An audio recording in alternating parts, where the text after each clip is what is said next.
एक काम करते हैं, यतिन के पास चलते हैं, फटाफट डीलिंग चेक को कंप्लीट करते हैं, उसके बाद BTST का क्रम शुरू करेंगे। यतिन, गुड आफ्टरनून, बताइए किन किन ट्रेड्स को चेस कर रहे हैं डीलर्स इस वक्त?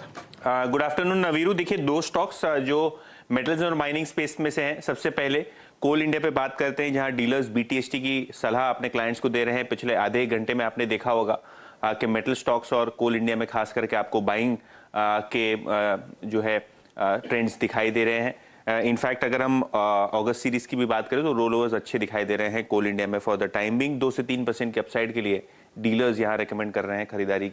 और आज भी अगर हम देखें तो लगभग 200 रुपए के साइकोलॉजिकल मार्क के ऊपर ये स्टॉक कंसिस्टेंटली ट्रेड करता हुआ दिखाई दे रहा है। इसके अलावा JSW स्टील स्टॉक 2-2.5% एक्टिव है। ऑब्वियसली यहाँ कॉर्पोरेट एक्शन की बातें चल रही हैं। रिजल्ट्स के ऊपर भी स्टॉक में आपको बाइंग ही दिखी, कोई प्रकार का सेलिंग प्रेशर यहाँ नहीं देखने को मिला। इनफैक्ट डीलर्स का मानना यह है कि पोजिशनली यहाँ खरीदारी करके चलें 425 से लेकर 430 के लक्ष्य के लिए। और अगर हम स्पेसिफिकली बात करें अगस्त सीरीज में तो काफी अच्छा लॉन्ग बिल्डअप आपको इस स्टॉक में दिखाई दे रहा है। चलिए, JSW स्टील जैसे कि हम डिस्कस कर रहे थे अभी, यहाँ पर याद रखिएगा रोलोवर्स के आंकड़े बहुत ही स्ट्रांग हैं, बहुत अच्छे हैं, और यतिन भी एग्जैक्टली याद रखें उसी पॉइंट्स को रिफ्लेक्ट करते हुए। और याद रखिएगा कोल इंडिया, ये तो एक ऐसा चार्ट है जो कि इस पैनल में मौजूद सभी, अगर आप देखें तो जो एनालिस्ट हैं उनका एक प्रेफर्ड स्टॉक है, और इसकी प्लेसमेंट इतनी अच्छी है कि पूछिए मत। कोल इंडिया ऑलमोस्ट 21 अगस्त 2019 से लेकर अगर मैं अब तक के टाइम फ्रेम को जोड़ लूं तो एक बहुत ही बड़ा राउंडिंग बॉटम जो है वो कहीं ना कहीं एक अपनी नेक लाइन को टेस्ट कर रहा है बार बार। ये दोनों ही स्टॉक्स बड़े स्ट्राइक करने वाले स्टॉक्स यतिन ने मेंशन किए। यतिन, बहुत बहुत शुक्रिया आपका। अब एक काम करते हैं, यहाँ से BTST का क्रम शुरू करते हैं, मोमेंटम कॉस्ट का क्रम शुरू करते हैं। शुरुआत करते हैं रचना जी से। रचना जी बताइए, ऑल्दो ये बहुत ही डिफिकल्ट डेज होंगे ये अगले दो, आपकी राय क्या है, क्या कैरी करेंगे आप कल के लिए?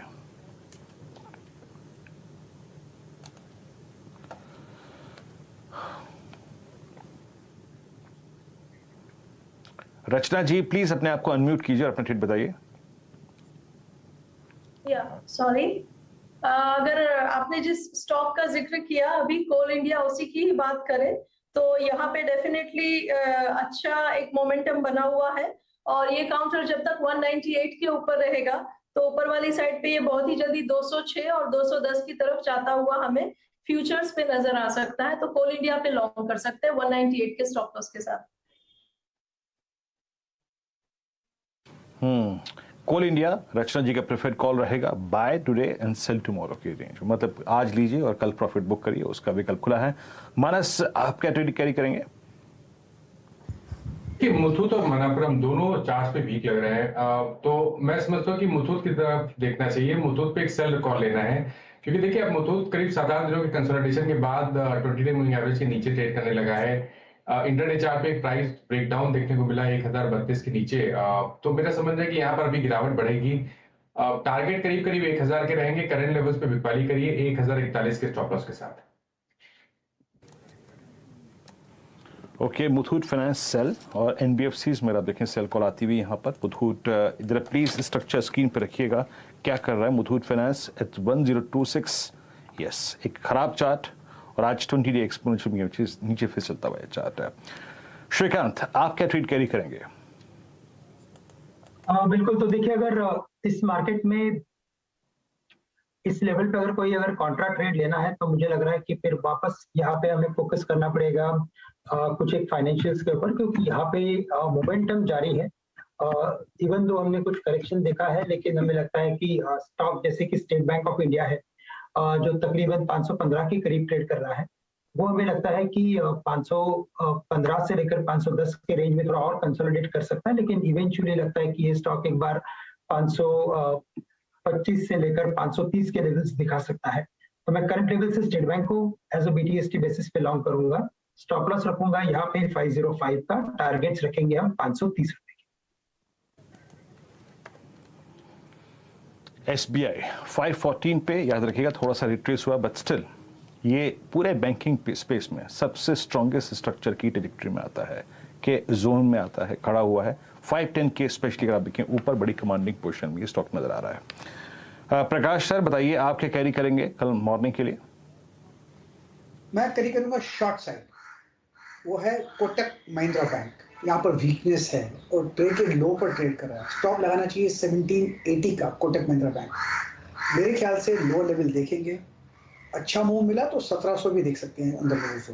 तो कोटक महिंद्रा बैंक वीक मिल रहा है। कोटक महिंद्रा बैंक आपको वीक लग रहा है। आपकी स्क्रीन पर आप देखेंगे 1755 के जोन में स्टॉक डे लो की ट्रैजेक्टरी मार्केट ट्रेड करता हुआ 102% नीचे। It's a short call. Asit, आप क्या कैरी करेंगे?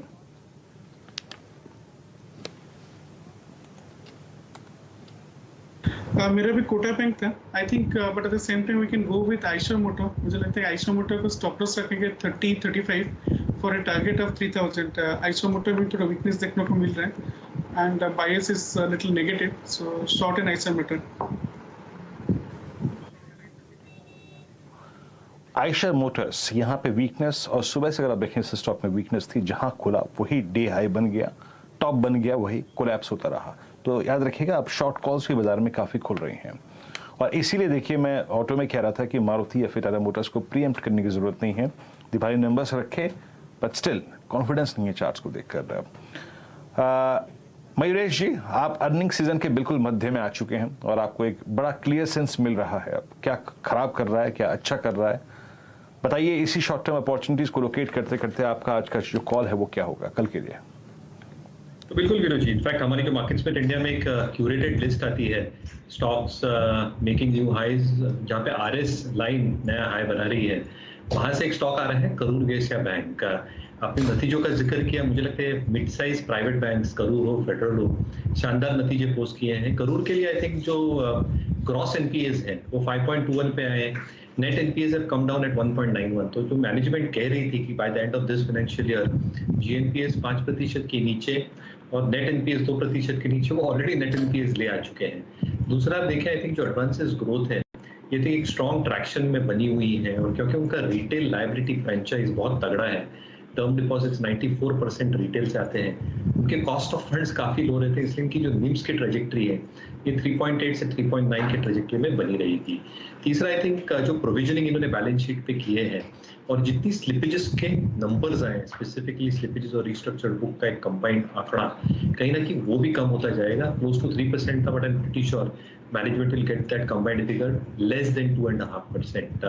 On top of that, I think जो इसकी बुक वैल्यू है, अगर आप बुक वैल्यू FY24 की है 2 years down the line 100 रुपये पकड़ के भी चलते हैं तो stock is still trading at 0.6 times price to adjusted book. तो आई थिंक ये सारे फैक्टर्स की वजह से हमारी जो क्रेडिट लिस्ट मार्केट्स में देखने के लिए करूर वैश्य बैंक एक शॉर्ट टर्म ट्रेड हो सकता है।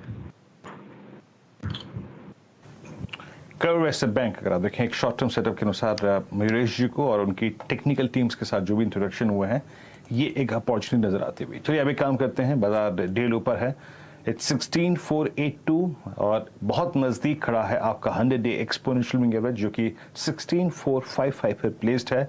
निफ्टी बैंक और रिट्रेस हुआ है और निफ्टी बैंक रिट्रेस होके और नजदीकी से अपने आप को जो है वो 36,000 के और 36,200 के बेस जोन के आसपास लाने की कोशिश करता हुआ। याद रखिएगा इस मंथली कॉन्ट्रैक्ट में 36,000 की पुट और 36 से 32 की पुट, ये 3 पुट ऑप्शन सबसे बड़ा ओआई होल्ड करते हैं।